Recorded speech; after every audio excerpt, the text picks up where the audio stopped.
안녕하십니까. 국립중앙의료원 산부인과의 주성홍입니다. 오늘 저는 모유 수유에 있어서 케미칼들이 미치는 영향에 대하여 말씀드리도록 하겠습니다.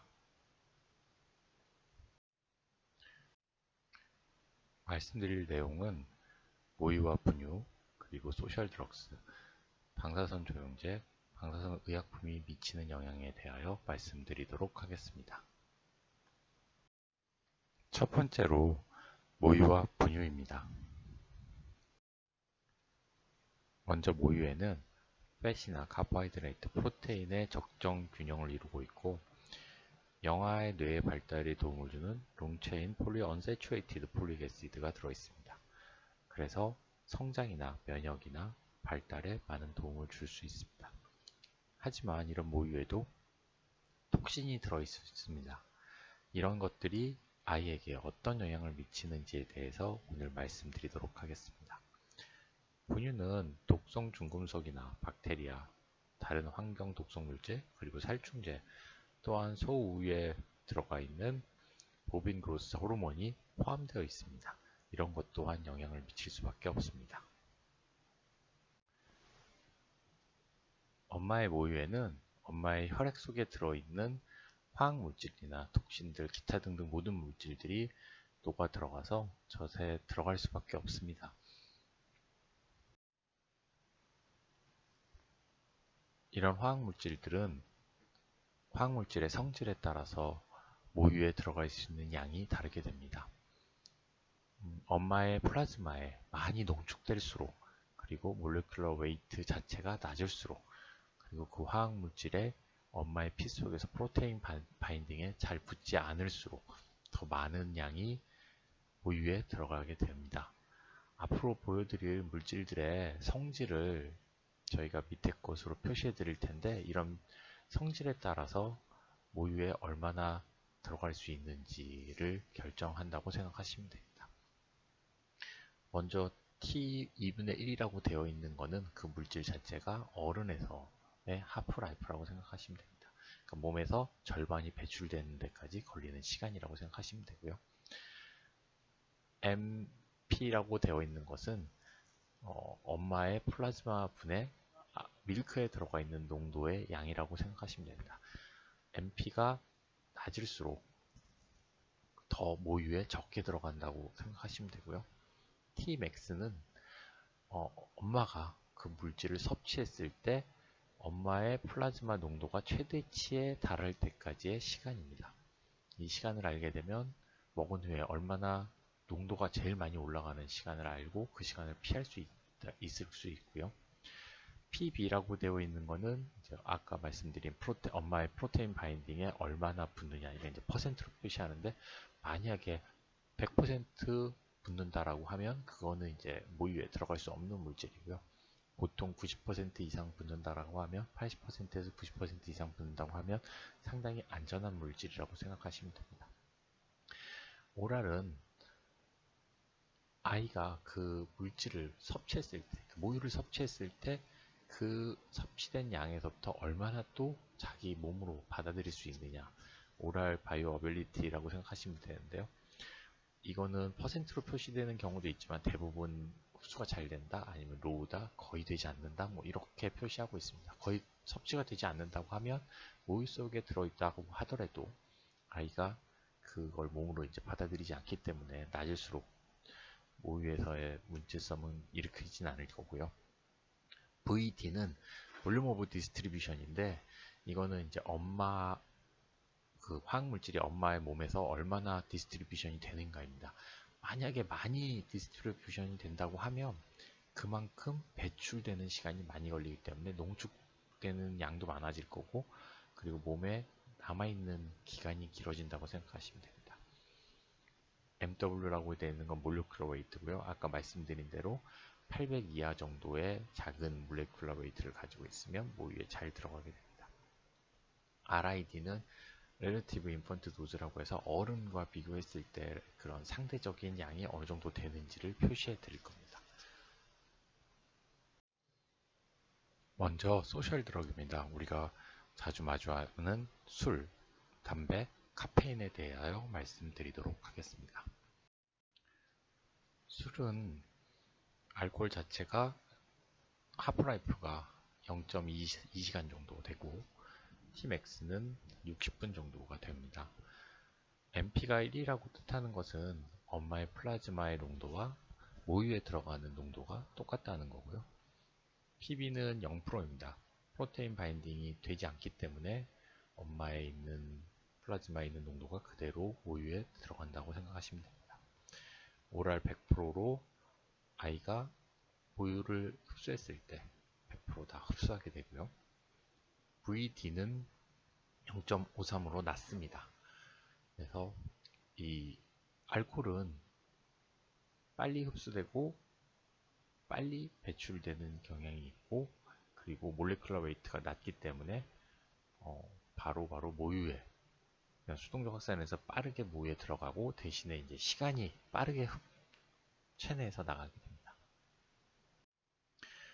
알코올 자체가 모유의 공급에 미치는 영향은 옥시토신 분비에 영향을 미쳐서 만들어진 모유가 사출되는 걸 억제하게 되고요. 그리고 모유 자체의 냄새를 변하게 합니다.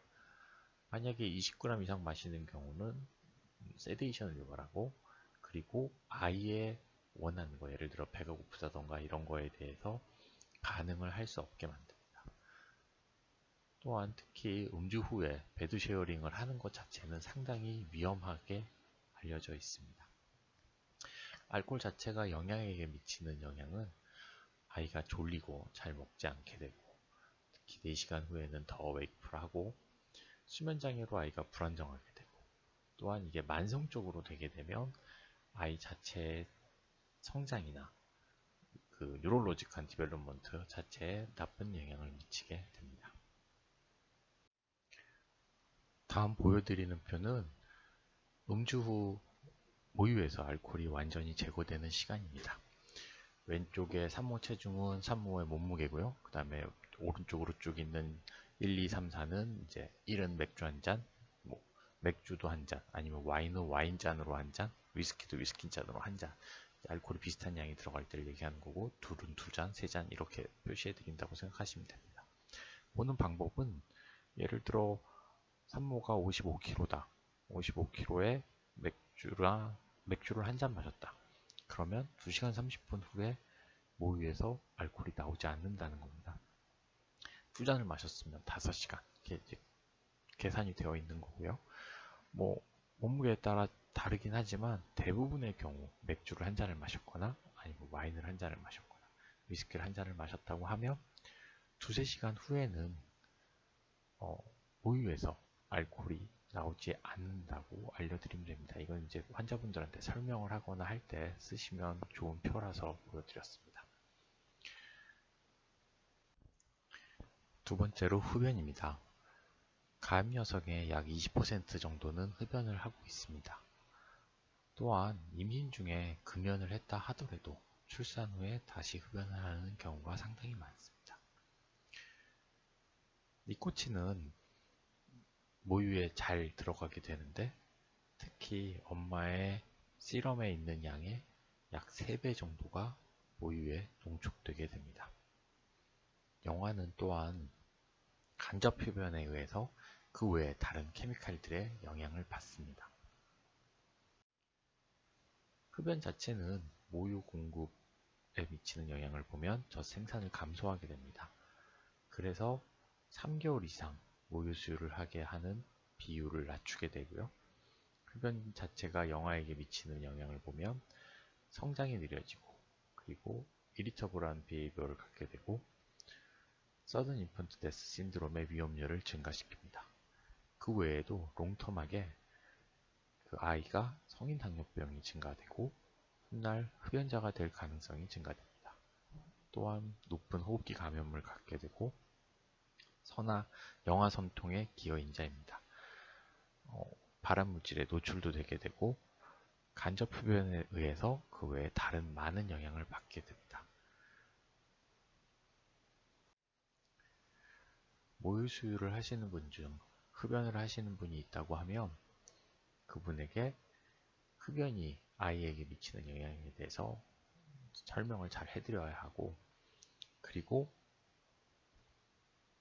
금연을 할 수 있도록 인커리지 시켜줘야 하고, 니코틴 패치를 이용하더라도 그게 그 포뮬러 피딩보다 니코틴 패치를 이용하면서 모유수를 하는 것이 더 좋다고 설명을 해드려야 됩니다. 그럼에도 불구하고 흡연을 중단하지 못하는 여성들에게는 아이로부터 멀리 떨어져서, 그리고 벤틸레이트가 잘 되는 공간에서 담배를 피셔야 된다고 설명을 해드리고, 또한 흡연을 하기 전에 먼저 모유 수유를 하고 그리고 나서 흡연을 하라고 설명을 드려야 됩니다.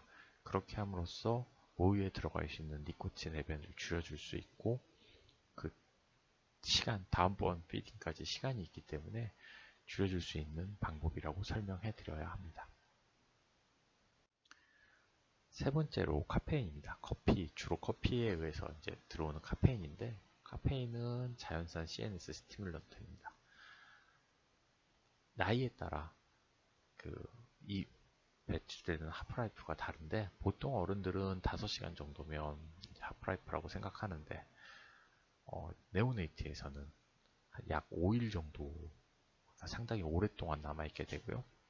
3에서 5개월 정도 되는 아이에서는 14시간, 그리고 6개월 이상 아이에서는 2.6시간 정도로 짧아지게 됩니다. 커피를 먹고 나서 피크 레벨, 모유에서의 피크 레벨은 약 1시간에서 2시간 정도라고 생각하시면 되고요. 영하 4에서 7kg 되는 영하 같은 경우는 상당히 많이 농축되게 됩니다. 카페인 자체의 하프라이프는 아까 말씀드린 대로 5시간 정도고, MP 레이쇼는 이제 0.5에서 0.7 정도로 엄마의 플라즈마에 더 많이 있게 됩니다. Tmax는 60분이고, PB 같은 경우는 이제 바인딩이 약 36%. 높진 않지만 그래도 어느 정도 붙기 때문에 밀크의 레이쇼가 더 낮게 되는 거고요. 모유를 먹었을 때 몸에 100% 흡수되게 되고, 그리고 몰레큘러 웨이트가 194 정도로 낮습니다. 우리가 보통 일상생활에서 카페인이 포함되어 있는 음료를 많이 만나게 되는데, 이제 내린 커피가 한 잔에 약 120 정도 들어가게 되고, 에너지 드링크도 80, 그리고 인스턴트 커피도 약 80, 티도 종류에 따라 다르지만 10에서 50, 코카콜라도 50, 그다음에 초콜릿도 한 20, 그린티도 보통 50에서 70 정도는 들어있고요. 그리고 이제 보통 우리가 커피숍에서 가져가는 테이크어웨이 커피는 그 커피 종류에 따라 다르지만 50에서 많게는 330까지 카페인을 포함하고 있습니다. 카페인이 모유 공급에 미치는 영향을 보면, 장기간 커피를 마시게 되면 그 모유에서의 철 흡수량이 낮아지게 됩니다. 그리고 영아에게 미치는 영향을 보면 그 이리터빌리티라든지 인솜니아 같은 게 보호되고 있습니다. 한두 번 정도 먹는 그 카페인은 큰 문제가 되진 않지만, 그거를 장기적으로 오랫동안 이용하게 되면 아이에게서는 상당히 높은 플라즈마 레벨을 유지하게 됩니다. 특히 처음에 영아, 인펀트일 때는 아까 말씀드린 대로 약 5일 정도의 하프라이프를 가지고 있기 때문에 더 많이 농축되신다고 생각하시면 됩니다. 다음 말씀드릴 게 방사선 조영제입니다. 먼저 요오드와 조영제입니다. 요오드와 조영제는 CT에 주로 사용하는 건데, 그 외에도 플로로스코피라든지 엔지오그램, 베노그래피 등 영상 촬영 시 사용하는 물질입니다. 밑에 이제 주로 CT나 이런 곳에서 많이 사용하는 여러 가지 그 조영제에 대해서 표시해 드렸는데, 전체적으로 보시면 하프라이프가 2시간 이내고, 다행히 이거는 모유에 들어간다고 하더라도 오랄로 흡수되는 율이 상당히 낮습니다. 몰레큘러 웨이트는 800 정도 되고, 프로테인 바인딩은 물질에 따라 조금씩 다르게 됩니다. 많이 사용하는 CT 조영제입니다. CT 조영제는 반감기가 2시간 정도이고, 24시간 이내에 100% 밖으로 배출되게 되어 있습니다. 조영제는 일단 지용성이 낮고, 그리고 그래서 모유의 1% 미만 정도가 들어가게 되고요. 또한 흡수된 모유에서 영아가 위장관을 통해서 흡수되는 양도 1% 미만이어서, 따라서 영아가 흡수하는 양은 0.01% 미만으로 아주 작습니다. 이론상으로는 모유로부터 나온 조영제에 의해서 알레르기 반응이 있을 수는 있지만 현재까지 보고된 바는 없습니다. 그래서 최근 지침은 조영제 투여 후 모유 수여는 중단하지 않는 걸로 되어 있습니다. 하지만 뭐 그렇게 하더라도 이제 조영제이기 때문에 불안해 하신다고 하면, 보수적으로 접근을 한다고 하더라도 24시간 정도 기다리게 되면 이제 엄마에서 모든 조영제가 밖으로 배출됐기 때문에 24시간 정도는 모유를 짜서 버리고 24시간 이후에 모유를 다시 먹인다면 조영제로부터의 영향은 전혀 없다고 생각하시면 됩니다. 24시간 이상 기다리는 것은 아무런 이득이 없습니다. 다음으로는 MRI 조영제입니다. MRI 조영제도 상당히 많은데 대부분 하프라이프가 2시간 정도로 짧고, 이것 또한 위장관을 통해서 흡수되는 양이 상당히 적습니다. 거의 푸어거나 0.8%. 몰레큘러 웨이트는 뭐 종류에 따라 조금씩 다르게 되고요. MRI 조영제도 CT 조영제와 비슷합니다. 2시간 정도의 하프라이프를 가지게 되고, 똑같이 24시간 정도 이내에 100% 배출할 수 있습니다. 이것도 모체 용량의 0.0004% 미만의 양이 그 모유에 남게 되고요. 거의 이것도 이제 흡수되지 않는다고 생각하시면 되고, 똑같이 최근 지침은 조영제 투여 후에 모유 수단 중단을 하지 말라고 되어 있습니다. 이것도 보수적으로 접근한다고 하더라도 24시간 정도만 기다렸다가 다시 모유수를 시작한다면 전혀 문제가 없다고 생각하시면 됩니다. 똑같이 24시간 이상 기다리는 것에 대해서는 전혀 이익이 없습니다. 마지막으로 방사성 의약품입니다. 방사성 의약품은 방사능을 가지고 있는 의약품으로 보통 진검과 치료에 사용하고 있습니다. 예를 들면 아이오다인이라든지 테크네티움이라든지. 똑같이 방사성 의약품도 모유를 통해서 아이에게 넘어가게 됩니다. 방사성 의약품은 다른 화학 물품과 다르게 2가지의 하프라이프를 가지고 있습니다. 그 방사선 물질 자체에 자연계에서 가지고 있는 방사성 반감기, 그러니까 이게 이제 자연계에서 절반으로 줄어드는 시간이 방사성 반감기고요. 생물학적 반감기는 우리가 이것을 흡수했을 때 몸에서 절반 정도 빠져나가게 하는 시간을 생물학적 반감기라고 했습니다. 이 2가지의 영향을 받아서 약품이 미치는 영향을 계산하는 게 좀 복잡합니다. 그렇기 때문에 동위 원소는 그 원소에 무엇이든 상관없이 용량이 많이 사용된다면 방사능 반감기에 약 10배 정도의 시간을 모유 수유를 중단해야 합니다. 그리고 아까 말씀드린 대로 2가지 반감기가 있기 때문에 모유에 존재하는 방사선 측정을 하는 게 가장 정확하게 평가할 수 있는 방법이고, 만약에 모유에서 평가를 해봤더니 보통 백그라운드 레벨과 같다면 영향에 대한 영향은 없다라고 생각하시면 됩니다. 방사성 반감기에서 방사성 붕괴가 정해질률에 따라서 계속 붕괴가 이루어지기 때문에, 만약에 모유를 짰다고 하면 모유를 냉동실에 넣어놓고 반감기 시간을 기다려준다면 10시간, 10배 정도의 반감기를 기다려준다면 문제없이 영아에게 먹일 수 있습니다. 보통 2의 10승분의 1만큼으로 양이 줄어들기 때문에 큰 문제 없이 먹일 수 있다고 생각하시면 됩니다. 그럼에도 불구하고 요오드는 조심을 하셔야 합니다. 요오드 같은 경우는 선택적으로 갑상선 유방 그리고 모유에 축적됩니다. 그래서 고용량이 모유에 들어가서 영아에 가게 되면 영아에서 갑상선 암을 유발하게 됩니다. 그래서 아이오다인을 사용하는 엄마라면 모유 수유를 중단하셔야 합니다. 영구적으로 중단하셔야 되는데 이유는 이제 요오드 자체가 갑상선 유방 모유에 축적되기 때문입니다. 뭐 다 아시다시피 요오드는 보통 사이로이드에 업테이크 되기 때문에 그 메타스테이스나 이런 갑상선 암에서 치료제나 진단을 위해서 사용하고 있습니다. 이 외에 다른 방사선 의약품 같은 경우는 자체의 반감기, 그러니까 만약에 테크노침이 6시간 정도라면 10배인 60시간 정도가 지나면 방사선 영향이 거의 없어진다고 생각하시면 됩니다. 그래서 방사선 반감기에 따라서 치료를 하시면 됩니다. 지금까지 대표적으로 모유 수유에 영향을 미치는 화학 물질에 대하여 말씀드렸습니다. 감사합니다.